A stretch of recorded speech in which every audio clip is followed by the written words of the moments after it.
menuju Damaskus. Yang redup Saulus terjatuh, hatinya pun gundah gulana. Cahaya menyilaukan, suaranya menggema, Saulus, Saulus, mengapa engkau menganiaya? Oh Tuhan, oh Tuhan, engkau ubah hidupku dari kelam menjadi terang kasih-Mu. Aku kini berdiri untuk berkarya bagi-Mu, diubah dan dipanggil melayani nama-Mu.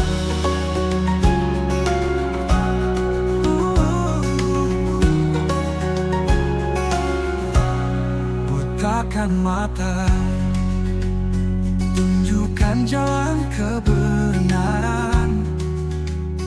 Di rumah Ananias, Roh Kudus menyatakan, bukan lagi Saulus, tapi Paulus yang bersinar.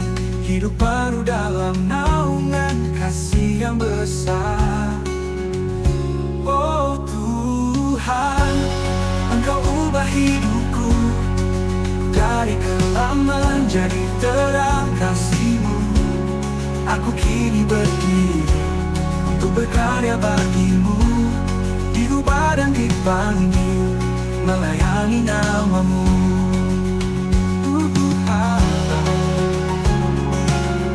Engkau ubah hidupku, butakan mata, tunjukkan jalan kebenaran.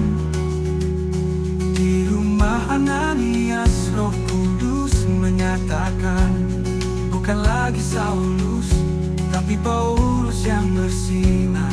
Hidup baru dalam naungan kasih yang besar. Oh, oh Tuhan, engkau ubah hidupku dari kelam menjadi terang kasih-Mu. Aku kini berdiri untuk berkarya bagi-Mu, diubah dan dipanggil melayani nama-Mu.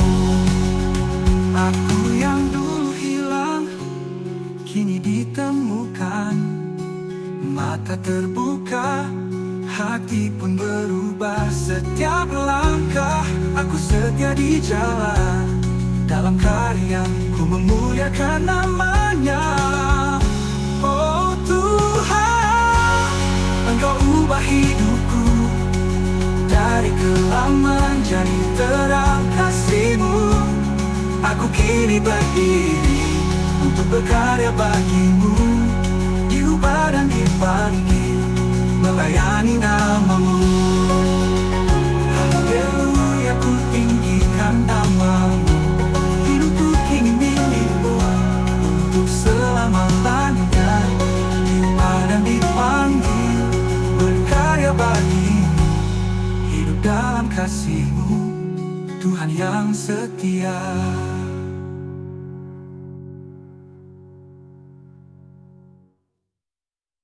Haleluya, ku tinggikan nama-Mu. Hidupku kini milik-Mu untuk selama-lamanya. Dan mengajar firman kepada kami, sebagai milik kepunyaan-Mu, kami datang dan membuka kehidupan kami. Perkataan ini tinggallah dalam kehidupan kami. Perkataan ini menguatkan kami. Perkataan ini menjadi kekuatan yang sungguh bagi kami, supaya kami juga mau menjadi alat dalam tangan Tuhan, sebagaimana yang Tuhan telah lakukan bagi kesaksian firman yang hendak kami terima di pagi hari ini. Hal-hal lain yang mengganggu kami dalam tubuh, jiwa, dan roh kami, cuaca di atas kami, jika itu semua tersentuh Tuhan, kami mau mensyukurinya dan kami menikmati. Tetapi bagian ini apabila datang dari hal-hal lain yang bukan atas izin Tuhan, jauhkanlah dari kami. Berfirmanlah kepada kami Bapa, sebab kami siap mendengar, memelihara dan melakukan. Dalam nama Yesus kami memohon, amin.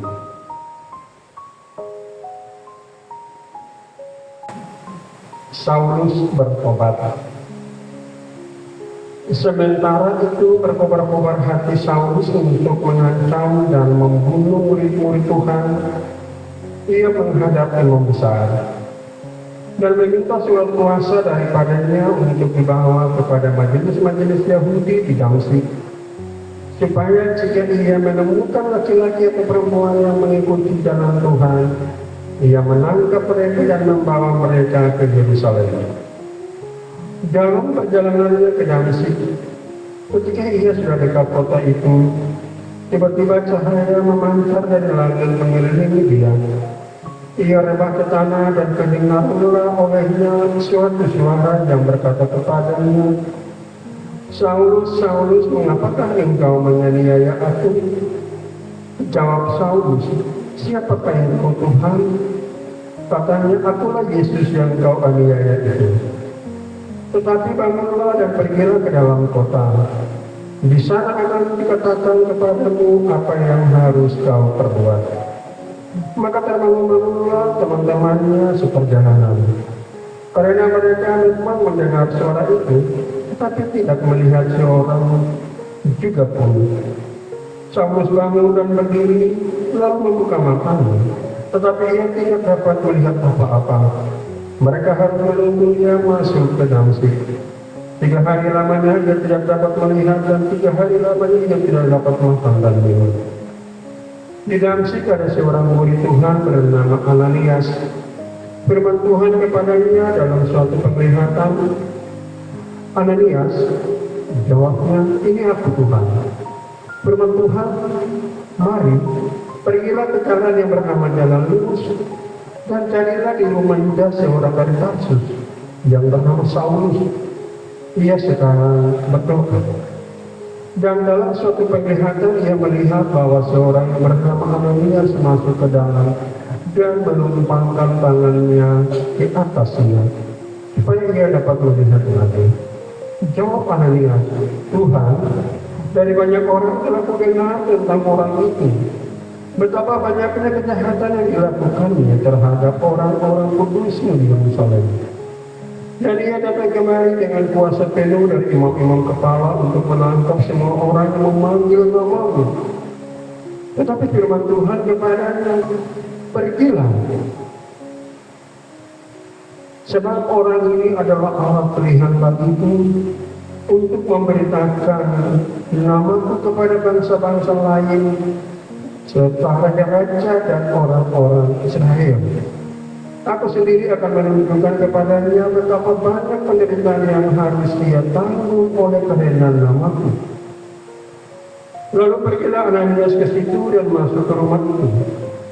Ia menumpangkan tangannya di atas Saulus, katanya, Saulus, saudaraku, Tuhan Yesus yang telah menampakkan diri kepadamu di jalan yang engkau lalui, telah menyuruh aku kepadamu, supaya engkau dapat melihat lagi dan penuh dengan Roh Kudus.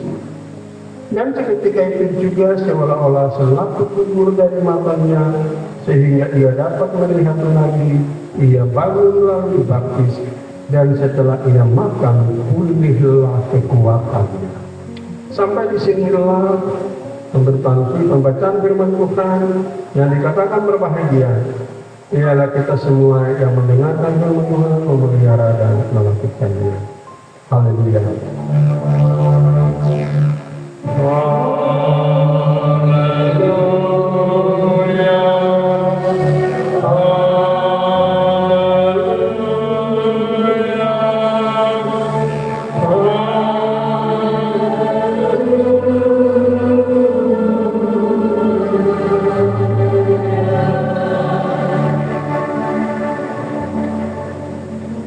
Shalom. Damai sejahtera dari Allah dalam nama Yesus Kristus menyertai Bapak Ibu Saudara-saudari. Pembacaan ini berbicara dengan satu tema, diubah untuk berkarya bagi Tuhan. Tentunya Bapak Ibu, saudara-saudari, bagian yang kita baca pada minggu lalu yang mana disampaikan rumah Allah ada di tengah-tengah kita. Dari Keluaran 40 ayat pertama sampai 38. Di sana berbicara tentang rumah Allah, bait Allah yang sesungguhnya. Dan bait Allah yang sesungguhnya adalah kita, adalah manusia yang Allah menghembuskan roh. Kejadian 2 ayat 7. Allah tidak menghembuskan roh kepada hewan, kepada tumbuh-tumbuhan, kepada burung, tetapi kepada manusia yang diciptakan menurut gambar dan rupanya, yaitu saya dan saudara-saudari. Sehingga yang diberikan Allah itu sangat berharga. Jauh beda dari semua burung. Kalau kita baca pada Matius pasal 10 ayat 29 sampai 31. Bahkan rambut kepalamu pun kita semua dihitung. Tidak ada satu pun tidak terhitung. Dialah pencipta. Tidak, pada Mazmur 100 ayat 3. Punya dialah kita, umatnya. Jadi dia yang menjadikan kita. Itu sebabnya kemah atau bait Allah yang sesungguhnya adalah kita. Orang-orang yang percaya, orang-orang yang mengimani dan mengakui Yesus adalah Tuhan dan Juru Selamatnya. Roma 10 ayat 9-10. Jika kamu mengaku dengan mulutmu dan percaya dalam hati, maka kamu akan diselamatkan. Nah, apa yang dilakukan oleh Saulus dalam pembacaan kita ini dari pasal 9 Kisah Rasul ini ayat 1 sampai 19 dibagi dalam 3 bagian besar. Ayat 1 dan 2 berbicara tentang Saulus mulai merencanakan niat jahatnya. Mengapa Bapak Ibu kita baca di situ? Sementara itu berkobar-kobar hati Saulus untuk mengancam dan membunuh murid Tuhan, dan meminta surat kuasa daripada imam-imam besar itu dan majelis ini kepada majelis Yahudi di Damsyik, supaya ia apabila ia menemukan laki-laki atau perempuan yang mengikut jalan Tuhan, ia menangkap. Saulus itu dari bahasa Ibrani, artinya mau bilang dia orang yang paling berkuasa, orang besar.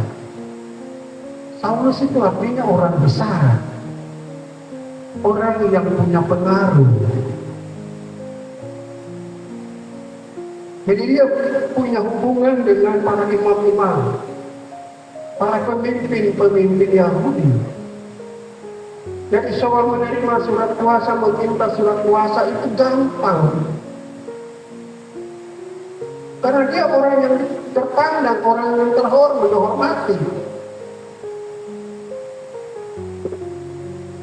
Maka minta surat kuasa untuk bagaimana dia pergi ke Damsyik, jadi bebas.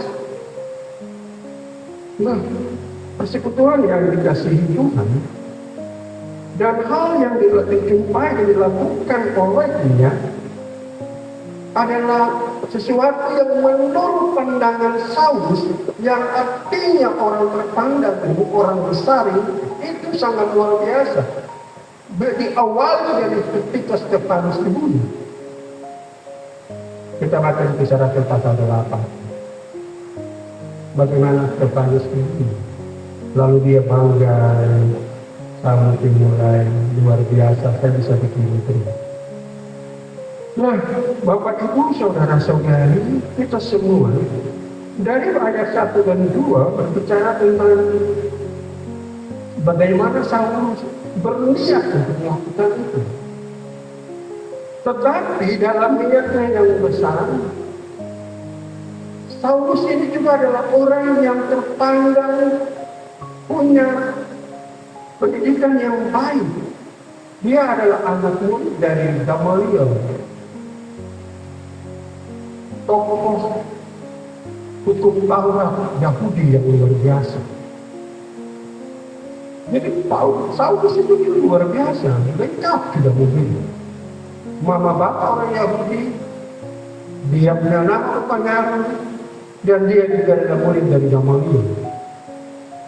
Gamaliel ini orang pengaruh, jadi kalau ya kita mau bilang tamat dari universitas di Jayapura, dulu kalau bilang tamat dari universitas itu pengaruh. Itu tahun 90-an, 80-an. Tapi sekarang tamat dari UNCEN dianggap sama saja dari USD, dari Yapis. Sekarang nilai ijazah itu, sertifikat itu atau piagam itu sama saja. Tapi dalam tradisi Yahudi, siapa murid Gamaliel paling hebat? Dia lah Saulus. Pengaruh. Nah, dari pengaruh itu sebagaimana tadi saya katakan, dia bisa meminta surat kuasa, meminta semua kepada para imam-imam, kepada orang-orang besar, pejabat-pejabat untuk menangkap murid atau menangkap pengikut Yesus. Dan niat inilah yang dilanjutkan dan diteruskan. Kita baca pada ayat 3 sampai dengan ayatnya yang ke-9. Itu bagaimana dia punya niat itu. Dalam perjalanannya ke Damsyik, ketika dia sudah dekat kota itu, tiba-tiba cahaya memancar dari langit mengelilingi dia. Sudahkah itu? Jelas Ananias dan teman-teman terancam. Masuk Damsyik berarti Ananias dan teman-teman dapat tangkap. Tapi kita ingat Tuhan bilang dalam Mazmur 34 ayat 8. Malaikat Tuhan berkemah di sekeliling orang-orang yang takut akan Dia, dan Tuhan menolong atau menyelamatkan mereka. Radius berapa? Itu ada di hak dan otoritas Tuhan. Orang percaya, orang beriman kepada Yesus Kristus anak Allah yang hidup dan memberi hidupnya sungguh-sungguh kepada Yesus, itu dilindungi. Kita menjadi biji mata Tuhan, hati Tuhan. 2 Tawarik 7 ayat 16. Sekarang telah kupilih dan kukuduskan rumah ini, supaya mataku dan hatiku ada di situ sepanjang masa. Radius berapa? Kita tidak tahu jarak antara rumah Ananias dengan masuk kota Damsyik itu berapa. Tapi itu ada di dalam kuasa Tuhan. Kita sekarang punya rumah ini. Ada yang baku dekat, baku dempet, ada yang pisah-pisah. Tapi percaya Yesus, mau dempet, mau pisah, pasti Tuhan sudah tentukan. Saya lindungi rumah ini sekian meter. Saya lindungi rumah ini sekian sentimeter. Itu akan menjadi hak Tuhan. Catatan ini mau menunjukkan dan menjelaskan bagi kita bahwa Tuhan mau membuat Saulus menjadi Paulus yang tadinya besar, terpandang. Paulus itu artinya kecil. Jadi bukan sama mau bilang Bapak Paulus ini Bapak kecil, tidak. Itu arti nama dari bahasa Yunani itu. Paulus itu kecil. Saulus itu besar. Tuhan mulai kerjakan karya Tuhan. Dia ingin menjadi orang yang paling kecil. Itu sebabnya dia selalu bilang dalam kelemahanku. Dia merendahkan diri. Dalam keterbatasanku, dalam ketidakmampuanku, karena dari Saulus yang tadinya besar, luar biasa, Tuhan bilang sekarang kok Paulus. Kita baca kelanjutannya. Cahaya memancar dari langit mengelilingi dia, ia rebah ke tanah dan kedengaran olehnya suatu suara yang berkata kepadanya, Saulus, Saulus, mengapakah engkau menganiaya aku? Jawab Saulus, siapakah engkau Tuhan? Katanya, akulah Yesus yang engkau aniaya itu. Yesus secara nyata, Saulus tidak cobain. Saulus tidak ajam, tidak lempari. Saulus tidak menyampa atau cambuk Yesus, tidak. Tapi Yesus ada di dalam segala dan saya ketika dia tetap begitu. Ada anak saudara. Yesus ada di dalam situ. Tidak tahukah kami yang Paulus bilang bahwa tubuhmu adalah bait Allah di mana roh Allah dia. Jadi Yesus ada di dalam saudara, Yesus ada di dalam saya. Ketika rumah itu diganggu, ketika rumah itu diusik, ketika rumah itu dilempari dan sebagainya, Tuhan bertindak. Jangan kita yang terkenal datang dan mencari Yesus dengan sungguh-sungguh, waktu dapat begitu, lalu Tuhan tolong saya dulu, gorengan saya kan. Waktu senang-senang. Sekarang kesana kemana sebegini baru kau ingat saya. Jangan keliru dalam pemahaman kekristenan kita.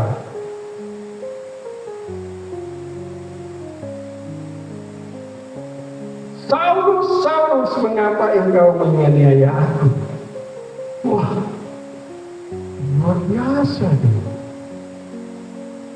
Itu sebabnya juga di 1 Korintus 3 ayat 17. Rasul Paulus ini yang bilang, barang siapa merusak bait Allah itu, maka Allah akan rusak. Bait Allah itu ialah kamu. Siapa yang merusak bait Allah? Oh sendiri. Hidup dengan tidak takut Tuhan dalam segala kebiasaan yang buruk, segala perbuatan-perbuatan yang tidak memuliakan Tuhan. Ketika sakit, sendiri yang buat. Tetapi ketika kita sakit atas izin Tuhan, atau Tuhan sedang membuat kita untuk mengukur sejauh mana iman kita, itu pasti Tuhan pulihkan dengan cara yang ajaib. Ada beberapa orang tua yang hadir, yang dulu sakit sampai tidak bisa apa-apa, tapi karena iman, hari ini ada di depan kita, ada di antara kita. Itu iman. Bisa takut. Tuhan tegur kita untuk membentuk kita, untuk mengukur dan untuk melihat kedalaman iman saudara dan saya. Saya juga alami itu ibu-ibu, bapak-bapak. Itu saya sudah pernah kasih cerita. Saya alami juga. Tapi itu Tuhan yang memikul iman kita. Kita cuma bilang Tuhan, kita buat salah apa dengan jemaah. Itu saja. Kekuatan itu kembali. Dan teman-teman, saudara-saudari yang dikasihi Tuhan, bagian ini juga mau menjelaskan kepada kita dalam melayani Tuhan, jangan anggap diri, jangan anggap saya paling hebat, saya ini kepengaruh.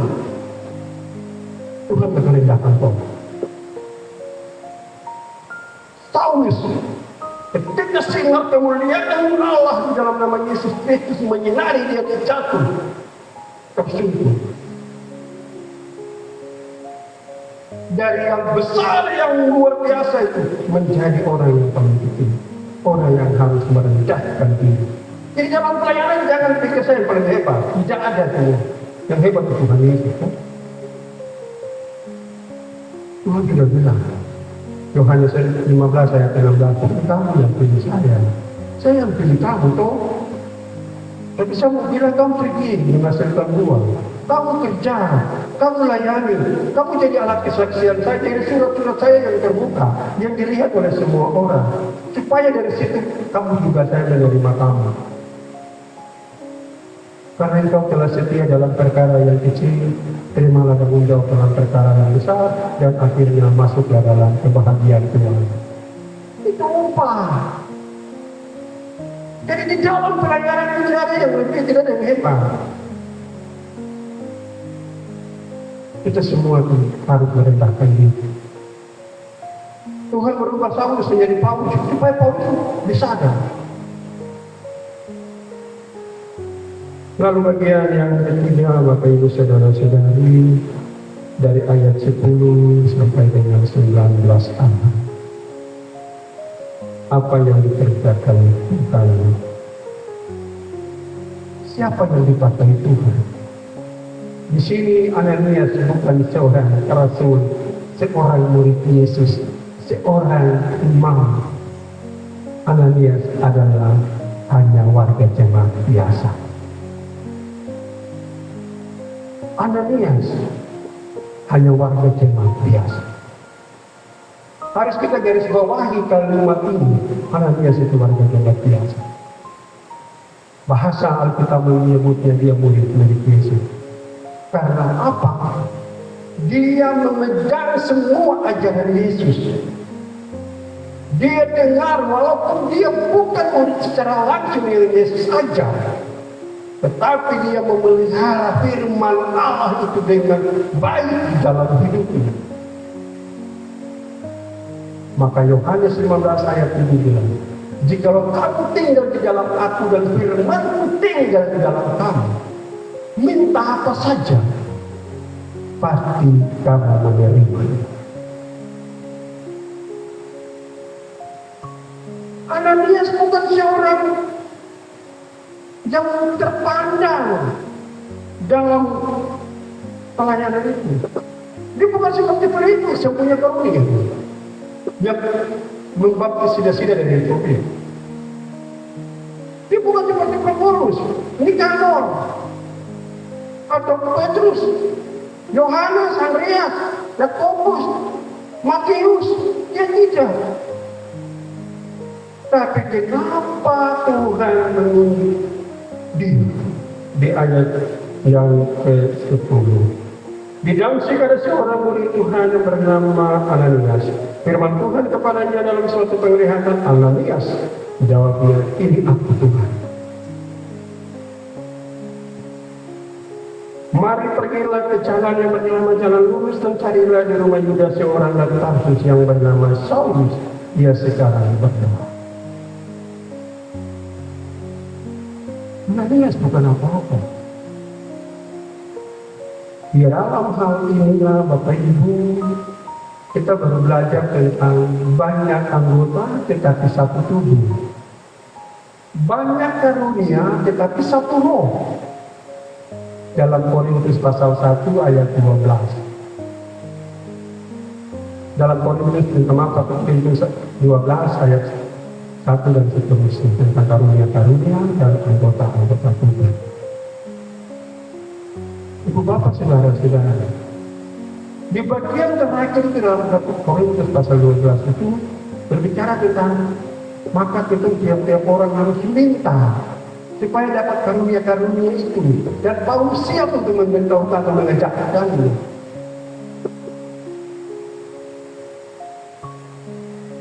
Karunia ini. Dan ketika ada karunia itu di dalam seseorang, maka dia harus menaikkan bagi hormat dan kemuliaan nama Tuhan. Ini sekarang karunia-karunia ini dong bikin dalam satu paket. paket KKR kesembuhan ilahi. Toh, datang bicara begini begitu, bilang orang yang sakit ini sakit itu, mau datang pasti ditunggu. Kesembuhan itu dari Tuhan. Iman kita, toh. Tuhan Yesus selalu sembuhkan orang yang dikatakan imanmu yang menyembuhkan, imanmu yang menyelamatkan. Tuhan Yesus secara bilang karena saya, karena Tuhan Yesus itu nanti kita yang ucapkan, kita yang berkatakan, karena Yesus saya sembuh. Bukan karena pendeta, bukan karena pastor, bukan karena itu. Kita tahu bilang apa lagi ini? Ada motivasi-motivasi tertentu yang tersembunyi, terselubung dari KKR itu. Hanya ujungnya cari UAMG. Uang. Saya pernah bicara satu waktu dengan salah seorang anggota DPR di salah satu kabupaten. Ketika dia berniat untuk hadirkan kelompok KKR karena dia terpilih menjadi anggota daerah. Lalu dia sampaikan rencana itu, saya katakan, saudara, kira-kira pembicara siapa, pembicara siapa, dari kelompok mana yang saudara hendak hadirkan? Dia mulai sebut nama-nama pendeta. Saya langsung tulis di kertas, kasih dia. Betul mau bicara, saya tulis saja nama pendeta ini, dia punya kehidupan ini. Pendeta ini karena saya ini kepala tahu. Begini-begini, tapi juga punya telinga, punya mata untuk melihat orang. Tak kasih pilihan. Daripada itu tak berkutub di bapak daerah. Yang ini punya istri saja 4. Di Papua 2. Di Manado ada. Di Surabaya ada. Aduh, pendeta. Jangan sampai yang tangan ini kita berkutub itu perselingkuhan, persinahan. Sebenarnya itu sudah buat kamu ngerti. Lo motivasi cari ini bukan untuk nama Tuhan, itu hanya kedok saja. Bapak mau lanjutkan silakan. Saya cukup sampai sekian. Kalau pendeta tadi terjadi saya kesempatan sudah. Doa tangan itu untuk berapa? Untuk kehidupan persinahan. Roh persinahan itu turun ke dalam kehidupan umat yang hadir waktu itu, saat itu, atau umat yang hadir nanti. Daripada bapak daerah, bapak kepala sakit dengan waktu itu orang buat maksiat itu di dalam persinahan itu. Ananias ini kita bertuhan, kita sudah dengar, tapi berani. Tuhan bilang pergi. Tuhan tekan kalimat pergi berapa kali?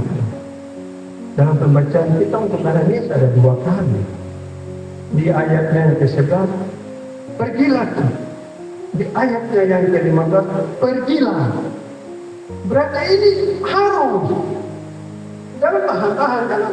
Aduh, belum tahu, harus. Kalau apalagi Tuhan Yesus bilang yang ketiga kali adalah perjalanan. 1, pergilah. 2, pergilah. Yang ketiga adalah saudara pergi berarti kau ingat. Karena kau yang sekarang saya pilih, kau yang sekarang saya izinkan untuk berjumpa dengan Saulus. Dan apa yang dari kelanjutan pada kalimat pergi itu?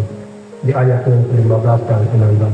Pergilah sebab orang ini adalah alat pilihan bagiku untuk memberitakan namaku kepada bangsa-bangsa lain, serta raja-raja dan orang-orang Israel. Aku sendiri akan menunjukkan kepadanya betapa banyaknya penderitaan yang harus dia tanggung oleh karena namaku.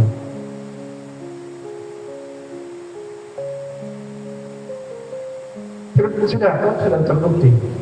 Paulus banyak berjumpa dengan jemaat dan surat-surat itu yang kita baca, mulai dari Roma sampai dengan hampir setengah dari perjanjian baru itu dia tulis. Itu janji itu ayat 15-16 yang Tuhan bilang sama Ananias. Kau tidak pergi, kau tidak jalan Ananias, tapi Paulus yang lanjutkan, Saulus yang jalan.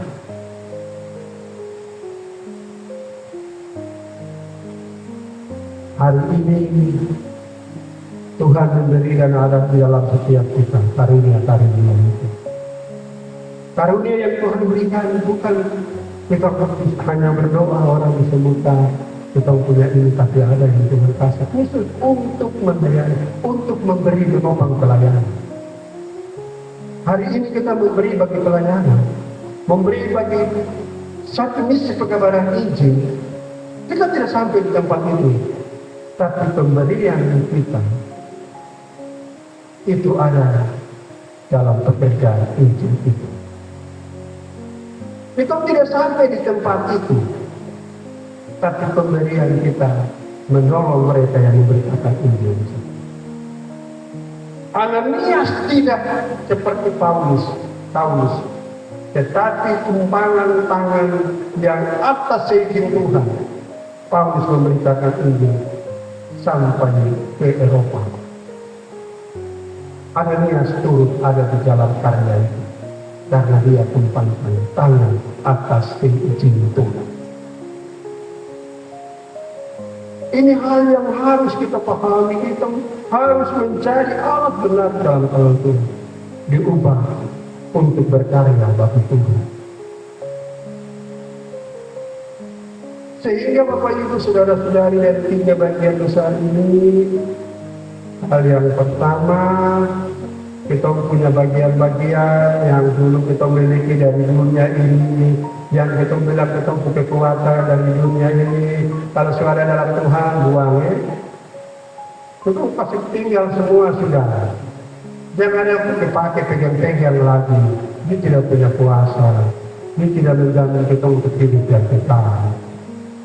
Jadi seperti kisah Paulus hari ini. Jangan kita bangga karena kita masih memiliki pegangan itu dan kita bilang, oh dalam pelayanan ini saya tidak. Buang. Yang kau baca, kau tulis, kau simpan dalam kau dompet, kau taruh dalam kau tempat tidur, kau kopor, kau buang semua dalam nama Yesus. Jangan simpan-simpan bagian itu.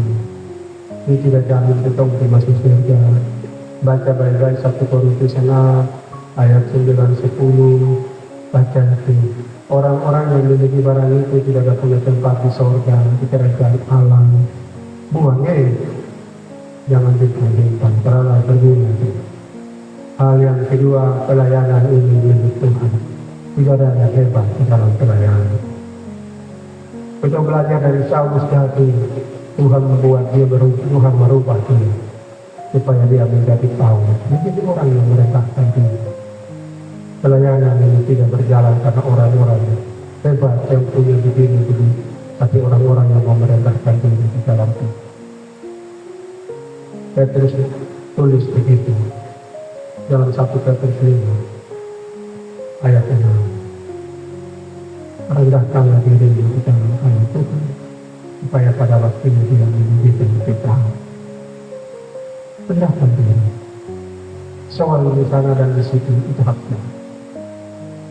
Dan hal yang terakhir Bapak Ibu Saudara-saudari, karunia-karunia itu ada di dalam kita.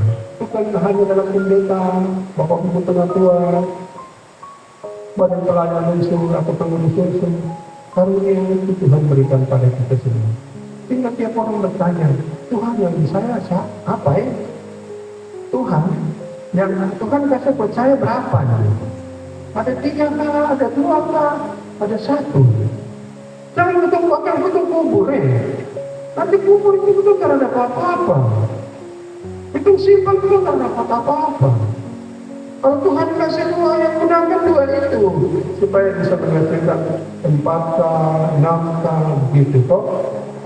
Yang tadi sama maksudkan 4, 6 itu tidak sampai di daerah sana, tapi orang yang kita tolong dia yang pergi mengatakan kabar baik ke sana. Supaya ada uang. Nah ini yang diminta Tuhan sebagai milik kepunyaan Tuhan, kita mau lakukan itu. Tuhan yang punya firman ini menolong kita semua, memberkati kita supaya setiap orang berkarya bagi Tuhan, berharga bagi Tuhan, berbicara bagi Tuhan. Amin.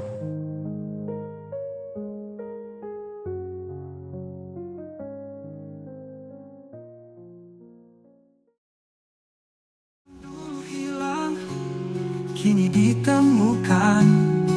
Mata terbuka, hati pun berubah. Setiap langkah aku setia di jalan. Dalam karya ku memuliakan namanya. Oh Tuhan, Engkau ubah hidupku dari kelam menjadi terang kasih-Mu. Aku kini berdiri untuk berkarya bagi-Mu, diubah dan dipanggil melayani nama-Mu. Haleluya, ku tinggikan nama-Mu. Hidupku kini milik-Mu untuk selama-lamanya, diubah dan dipanggil berkarya bagi-Mu, hidup dalam kasih-Mu, Tuhan yang setia.